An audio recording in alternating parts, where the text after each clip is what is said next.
εγώ ζητάω σύζυγο να παντρευτώ. Ναι. Μα πώς τόλμησες, καλέ μου φίλε, να το κάνεις αυτό? Κύριε, βάλτε μια φωτογραφία.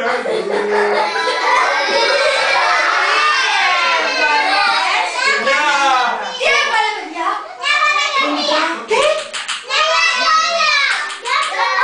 Έβαλε φωτογραφία στην εφημερίδα του δάσους.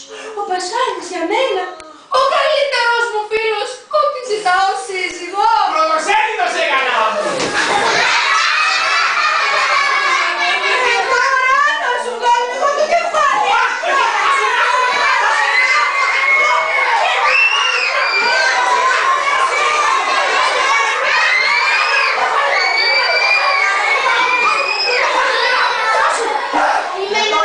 Θα χαλάσει μια φιλία.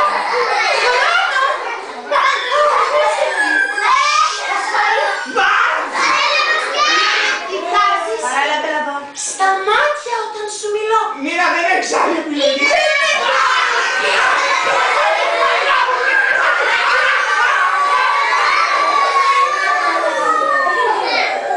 Δεν το πιστεύω.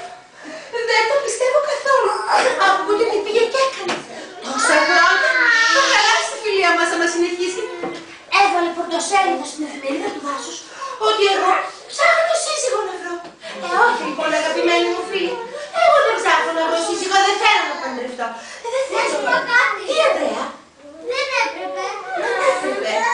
Δεν έπρεπε να μου φέρει ο φίλος μου αυτό χωρίς να με ρωτήσει. Πες μου. Δεν έπρεπε. Συμφωνήστε. Παιδιά, να σας πω κάτι. Αυτή τη στιγμή νιώθω πολύ μεγάλη ντροπή. Πώς θα κυκλοφορήσω απ' αύριο στο δάσος? Όλοι θα με κοιτάνε και θα λένε «Να η Νίνα η ποντικίνα που θέλει να παντρευτεί». Ντροπή! Και δεν λέω εντάξει. Αν βρισκόταν κάποιος νέος που να μου τέριαζε, που να ήταν καλός, να ήταν ευγενικός, να ήταν ειρηνικός, να μ' αγαπούσε, να με κοιτούσε στα μάτια. Κάποιος που πραγματικά θα μπορούσε να με αγαπήσει βαθιά και να με ερωτευτεί για αυτό που είναι, τότε παιδιά δεν θα έλεγα όχι. Αλλά τώρα δεν γίνεται να το κάνω έτσι. Ντρέπομαι πάρα πολύ. Να πω κάτι. Και τι να κάνω τώρα? Δηλαδή για να με δει κάποιος, εγώ θα πρέπει να πάω να βάλω κραγιόν, να αλλάξω φουστάνι?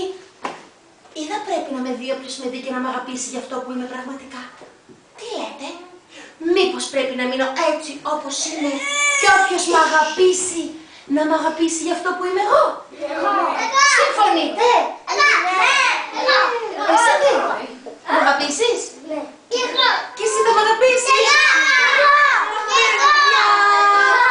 Σας αγαπώ πάρα πολύ όλους και χαίρομαι τόσο πολύ που μ' αγαπήσατε κι εσείς.